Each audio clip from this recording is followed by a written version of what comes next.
Imagine waking up to the sound of waves breaking against rotten wood, the smell of sweat and gunpowder filling the humid air. No treasure chest in sight, no rum-soaked celebration, just aching muscles, a leaky deck, and a captain who might decide your fate before breakfast. This was pirate life in 1720, and the truth was far murkier than the songs ever told.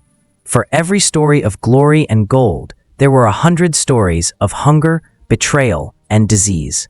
Today, we're diving into what an actual day looked like aboard a pirate ship at the height of the Golden Age of Piracy, when men like Blackbeard, Calico Jack, and Charles Vane turned the Caribbean into a battlefield of greed and rebellion. But before we cast off, make sure you subscribe to My History Bites, where we uncover the real stories hiding beneath the legends. Now, let's set sail. Section 1. Dawn on the deck. The first sound of the day wasn't a sea shanty. It was the bell. Pirates rose before the sun, crawling out of cramped hammocks hung between barrels and beams. The morning light filtered through the cracks of the deck above, illuminating the grime, rats, and condensation dripping from the ceiling. The romantic image of pirates sleeping beside treasure is nonsense. Most pirates didn't even have blankets. If you were lucky, you had a corner to yourself and a pair of dry boots. Mornings meant work. Buckets of seawater were hauled up to scrub the deck. Sails were mended, ropes untangled, cannons cleaned. Everything had to be done before the captain emerged, because discipline was the one thing that kept chaos at bay. There were no uniforms, no formal ranks, but every man knew his place. If the rigging failed during a chase or the powder got wet, it could mean death for everyone. And yet, as they worked, they laughed, cursed, and told stories of their last plunder. For some, this rough life was still better than the Navy. No whips, better pay, and the chance, however small, of striking it rich. But the horizon could change everything, because at any moment, a lookout's shout could turn routine into chaos. Section 2. The hunt for prey. Ship ahoy! The two most electrifying words a pirate could hear. Through the spyglass, the crew spotted a merchant vessel lumbering in the distance. Its sails were heavy, its crew small, easy pickings. The air snapped with energy. Every pirate ran to their post. The chase could last hours or days. Wind mattered more than bravery. A slow ship meant starvation. A fast one meant survival. Pirates rarely picked fights they couldn't win. They hunted merchants, not navies. When they finally closed in, a black flag would rise. Not the famous Jolly Roger we know today, but one of many designs: skeletons, hearts, hourglasses. Each symbol carried the same message: surrender now or die screaming. Most ships didn't fight back. They couldn't, and that's how pirates survived. Brute force was expensive, fear was free, but there was always risk. Many a pirate met their end chasing the wrong ship, one that turned out to be bait for the Royal Navy. Still, as the cannons roared and the smoke cleared, pirates felt the rush that made every risk worth it. Their prey subdued, it was time for the next ritual: dividing the spoils. Section 3. Plunder and the Pirate Code. Contrary to the myth, pirates weren't anarchists. They ran on rules, strict ones. Every crew had a written code, often nailed to the mast, detailing how loot would be divided. The captain got 2 shares, the quartermaster 1.5, gunners and carpenters slightly more than deckhands. Even the cook got a cut. But break the rules, steal from the stash, shirk your duty, disobey orders, and punishment came fast. Flogging, marooning, or worse. Pirates didn't have prisons. They had imagination. Yet this structure was revolutionary. Pirates created something close to democracy on the high seas. Crews could vote to replace their captain. Decisions were made collectively. Everyone had a stake. It wasn't morality, it was survival. If you lived in constant danger, you wanted to know the man next to you wouldn't stab you in your sleep. And there was another truth buried here. Piracy often attracted the desperate. Former sailors cheated out of wages, enslaved men seeking freedom, women escaping impossible lives. On some ships, people of every background worked side by side, united by one goal: stay alive and get paid. But once the goal was split, the rules loosened. And that's when the real trouble began. Section 4. Life ashore. The illusion of paradise. Whenever the ship docked, discipline dissolved like salt in water.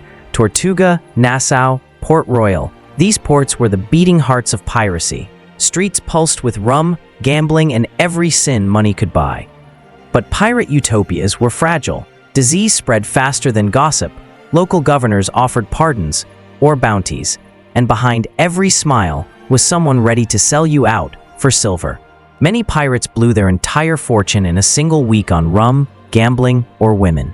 Some returned to sea just to survive. Others vanished, taking new names to escape the hangman's noose. Still, in those fleeting moments of shore leave, pirates tasted freedom few men of the 18th century ever knew. No kings, no masters, just chaos and choice. But freedom had a price, and it always came due at night. Section 5. Betrayal and survival. Pirate ships were equal parts brotherhood and powder keg. Loyalty was conditional and temporary. Captains like Charles Vane were ousted by their own men. Others, like Blackbeard, turned paranoia into policy, keeping his crew terrified to ensure obedience. The average pirate career lasted less than 2 years. Most were captured or killed before their 30s. The British government, desperate to end the chaos, began offering pardons, a chance for pirates to walk free if they swore loyalty to the crown. Many took the deal. Some became pirate hunters, tracking down their former friends for bounty. Rumors spread of hidden treasure buried before capture, mats marked with skulls and riddles. But in truth, pirates rarely buried gold, they spent it, fast. And as betrayals multiplied, trust evaporated. Crews turned on captains, ships were sold out for silver, and the dream of freedom began to rot. As the sun went down, the myth of the noble outlaw gave way to something darker, men haunted by ghosts of their own making. Section 6. Night on the edge of death. Night brought no rest. Lanterns swayed in the wind, casting long shadows across the deck. Some drank until they couldn't stand. Others stood watch, eyes on the horizon for naval sails. Even the calmest sea felt dangerous in the dark. One wrong move, a spark near gunpowder, a storm, a sudden ambush could end it all. And when death came, it was rarely dramatic. Most pirates didn't die in battle. They died of infection, starvation, or disease. If they were captured, worse awaited. Trials were swift, verdicts predictable. Pirates were hanged in chains, their bodies left to rot as warnings at harbor entrances. The message was clear. Piracy might make you rich, but it wouldn't make you old. Yet stories of their daring spread faster than any ship. Pamphlets and newspapers turned criminals into folk heroes, villains into legends. The line between truth and fiction blurred until no one cared where it began. And that's how the myth survived, because it sold better than reality ever could. Section 7. The real treasure, freedom and fear. For all its brutality, piracy thrived because it offered something the world rarely did in 1720, autonomy. Sailors who joined pirate crews weren't just chasing gold. They were rejecting a rigged system, one where navies underpaid them, merchants exploited them, and kings used them. A pirate ship, for all its violence, was a twisted experiment in equality. Every man had a vote, shares were transparent, leadership could be challenged. It was the democracy of the desperate, and though it couldn't last, it left fingerprints on history, inspiring rebellion, adventure fiction, and even modern ideas about liberty. But behind every flag, there was still hunger, blood, and the constant whisper of the gallows. The murky truth is that pirates weren't heroes or monsters. They were men trapped between survival and chaos, living fast before the noose caught up.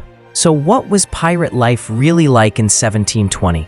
It was dawns of hard labor, days of deadly hunts, and nights filled with fear. It was freedom paid for in blood and fleeting joy. The songs left out the rot, the betrayal, the loneliness. But maybe that's why we still romanticize them, because somewhere in that chaos, there was defiance. Next time you hear the cry of horror, remember, it wasn't a celebration. It was a warning echoing across time from men who dared to live outside the law and paid the ultimate price. If you enjoyed uncovering the real side of pirate life, drop a like, leave a comment on whether you could have survived a day aboard their ships, and subscribe to My History Bites for more true stories that history tried to bury. Until next time, keep your compass steady, your gold hidden, and your myths questioned.